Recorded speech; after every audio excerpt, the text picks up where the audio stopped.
మరో వారం రోజుల్లో సింహరాశి వారిని చీకొట్టిన వారే మీ కాళ్ళు పట్టుకోబోతున్నారు. శ్రీ కేరళ మాంత్రిక జ్యోతిష్యాలయం తమలపాకు పైన అంజనం వేసి ఏ సమస్యకైనా జ్యోతిష్యం చెప్పబడును. స్త్రీ పురుష వశీకరణ కూడా చేయబడును. భార్యాభర్తల మధ్య గొడవలు, ప్రేమించిన వారు దూరం కావడం, మనశ్శాంతి లేకపోవడం, శత్రుపీడ, నరఘోష, నాగదోషం, ఆరోగ్య సమస్యలు, ఆర్థిక సమస్యలు, కుటుంబ సమస్యలు, మానసిక సమస్యలు, ఇంకా ఎటువంటి సమస్యలున్నా సరే గురూజీ సత్యనారాయణ రాజు గారిని సంప్రదించండి. 100% పరిష్కారం లభిస్తుంది. Phone number 9959729394.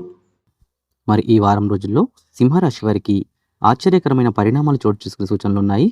ఇప్పటి వరకు మిమ్మల్ని తక్కువగా చూసిన వారు, మిమ్మల్ని అవమానించిన వారు, లేదా మీ ప్రయత్నాలను ఎగతాళి చేసిన వారే తిరిగి మీ వద్దకు వచ్చి సహాయం కోరే పరిస్థితి ఏర్పడవచ్చు.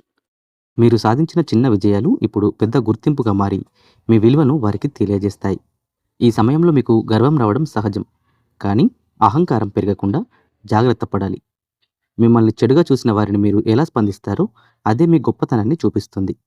క్షమించడం, సహాయం చేయడం వంటి లక్షణాలు మీకు మరింత గౌరవాన్ని తెస్తాయి. అయితే ఎవరి మీదైనా పూర్తిగా నమ్మకం పెట్టుకునే ముందు వారి ఉద్దేశం ఏమిటో అర్థం చేసుకోవడం మంచిది. ఉద్యోగం లేదా వ్యాపారంలో మీరు చేసిన కృషికి ఫలితాలు కనిపించడం ప్రారంభమవుతుంది. మీపై నమ్మకం పెరిగి కొత్త అవకాశాలు రావచ్చు. కుటుంబంలో కూడా మీ మాటకు విలువ పెరుగుతుంది. మీరు తీసుకునే నిర్ణయాలను ఇతరులు గౌరవించే పరిస్థితి కూడా ఏర్పడుతుంది. మొత్తానికి ఈ వారం సింహరాశి వారికి గౌరవం, గుర్తింపు తీసుకువచ్చే సమయం. మిమ్మల్ని తక్కువగా చూసిన వారే ఇప్పుడు మీ ముందుకు వంగి పరిస్థితి రావచ్చు. అయితే వినయం పాటిస్తే ఈ విజయాన్ని మీరు మరింత స్థిరంగా మార్చుకోవచ్చు.